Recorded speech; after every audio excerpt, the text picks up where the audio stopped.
దీని ఖరీదు 15 లక్షల పైనే ఉంటుంది నానమ్మా. నాకొచ్చిన గిఫ్ట్స్లో ఇదే కాస్ట్లీ అనుకుంటా. వీడికి ఎంత ధైర్యం ఉంటే దీని మీద చెయ్యి వేస్తాడు అని ఆవేశంతో ఊగిపోయింది. విజయ్ వైపు గాయత్రీదేవి తీక్షణంగా చూసింది.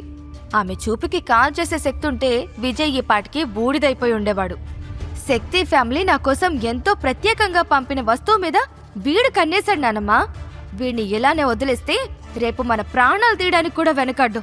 వెంటనే పోలీసుల్ని పిలిపించండి అని ఆర్డర్ వేసింది శృతి. మనవరాలి మాటలకి భద్రకాళిలా ఊగిపోతూ, మీ ఇద్దరికీ అసలేం కావాలి? మా కుటుంబం సంతోషంగా ఉంటే మీరు తట్టుకోలేరా అని విజయ్ మిథునల్ని నిలదీసింది గాయత్రీదేవి. ఈ పార్టీకొచ్చిన దగ్గర నుండి ఏదో ఒక రకంగా అవమానానికి గురవుతూనే ఉంది మిథున. ఈ ప్రశ్నలకు సమాధానాలు తెలుసుకోవాలంటే నెక్స్ట్ ఎపిసోడ్ వినాల్సిందే. క్రింద ఇచ్చిన లింక్ ని క్లిక్ చేసి పాకెట్ ఎఫ్ఎం యాప్ ని ఇన్స్టాల్ చేసుకోండి. Stay tune to pocket FM.